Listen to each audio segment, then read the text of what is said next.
Hello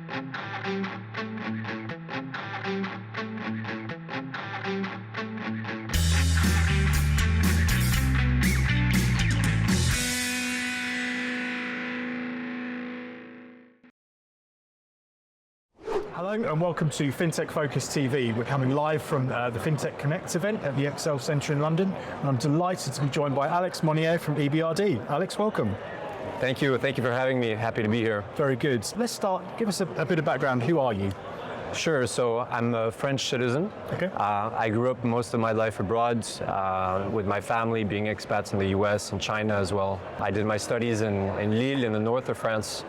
Shortly after, I lived for 2 years in Romania, worked for EBRD, which is a Société Générale. It's a French, I was doing a program called the VIE, which is the French government promoting French companies abroad for 2 years before you're 28. And after this time there, where I was in the M&A team, I had the opportunity to join EBRD. Good. Never thought I'd see the day that I'd live in the UK, but here I am in London, eight years later. Well, okay. So I joined EBRD, 8 years ago, part of the FI Financial Institutions team, EU banks, so specifically focusing on the EU region, which we like to call B2B, Balkans to Baltics. And since 3.5 years, so during that time I was mainly focusing on debt, capital market instruments for banks in that region. Okay. And over the last, I moved 3-4 years ago to the direct equity team, okay, where basically the equity team is looking to build up the portfolio of payments and fintech as part of EBRD's mandate digital agenda. And so that's where I am today. Understand. And just rolling back a little bit, like EBRD for maybe viewers that don't know. Sure. So EBRD is the European Bank of Reconstruction and Development. Yep. Happy to give you a little bit of the history of what it is. So it is a development bank. It was founded in 1990 by the French Minister of Finance, Jacques Attali. And the purpose of the creation of EBRD back then was when the Berlin Wall came down, and the development bank was mandated to help with the privatization process of companies in the Eastern European bloc. Yeah. So we don't invest, we are based in, headquartered in London, but we don't invest in Western Europe. Now, move forward many years in the future, the bank has expanded. So we are now we're in 40 different countries, Central Europe, Northern Africa, Central Asia, all the way up to Mongolia. Yeah. And as of 2025, we will be also expanding to Sub-Saharan Africa.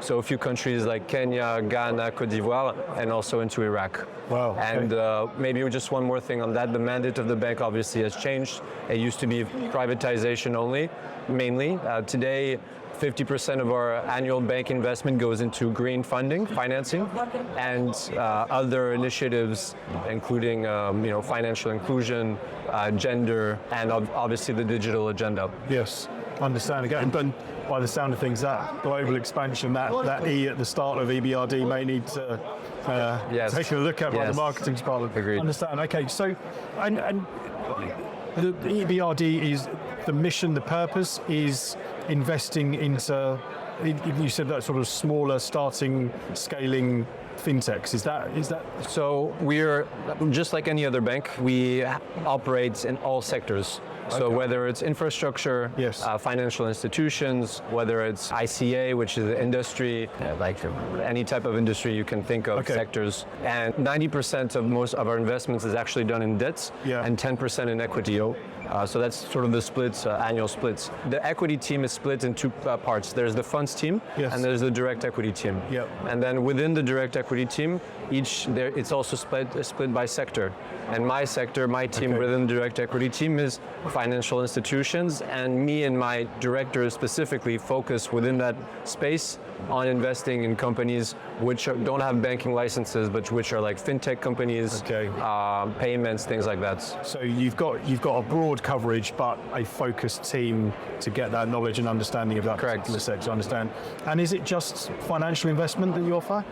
Yes, well, it is financial, mainly as a bank, it's a commercial bank.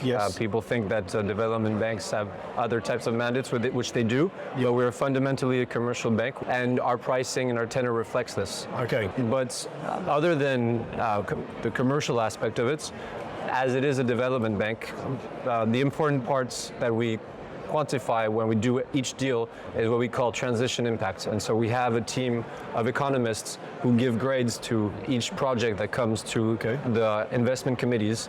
And these grades are based on a sort of different, what we call transition impact qualities. And there are usually 2 qualities for each project. It could be, for example, resiliency. So, for example, trying to strengthen the operations of a company for them to perform better, be more profitable, but also competitive, where, introduction of new digital products, for example, to make the company more competitive. And then other aspects which are less quantifiable, like inclusion. So to give you an example, a year ago, we completed the investment in Vodino, which is a banking as a service provider in Poland. And one of the qualities that was attached to this project was inclusion, whereby the company committed to work with a Polish non-profit organization called Geek Girls Carrots, which is basically mentorship programs for women to sort of bridge the gap of the number of women versus male within the IT space. And so they offer mentorship programs for these women, help them in their career progression, things like this. Sure. And then obviously another important aspect is their green component, which is in 50% of our investments, fully aligned with Paris Agreement, etc. Yeah, I understand. Thank you. So, I mean, we obviously work within that, that fintech space, and certainly the small scaling startup businesses. Access to funding is so critical. I mean, and just I guess understanding how you assess and how you go about that process, that's really useful. I mean, how do people find you? How do people? I think maybe I'll switch a little bit the question. Sure. And I will maybe, instead of responding directly to it, I'll say, what are we looking for when we make investments? Yeah, sure. Okay. So some of the sectors that we're actually targeting initially was really payments and embedded finance, embedded banking. But now that we've sort of understand the market a little bit better, we are looking to expand some of our areas of focus. So some of the areas of focus as part of our new strategy is, for example, looking into alternative lending. Okay. So we know that BNPL is here to stay, but another interesting alternative lending space is B2B. So everything that has to do with working capital, financing, supply chain financing, factoring, things like this, but also we're interested in investing in SaaS companies, software providers, which can complement financial services. Yeah. And then on an opportunistic basis, we're also looking at wealth management and within the broader area of cybersecurity and RegTech. Yeah. So these are some of the companies of the areas which we are interested in, and usually we invest at the growth equity stage. So above 10 million to 10 to 200 million, with a sweet spot between 25 and 75 million euros as a minority shareholder. And if companies are interested in having EBRD as an equity partner, they can very well reach out to the AFI equity team, even through me on LinkedIn, for example. That'd be great. Yeah, so let's make it easy for people. So there's a website. How do people reach you? Well, they can reach me directly on Alexandre Monnier on my LinkedIn profile. Yeah. And just hit me up there, and I'll be happy to engage and have a conversation.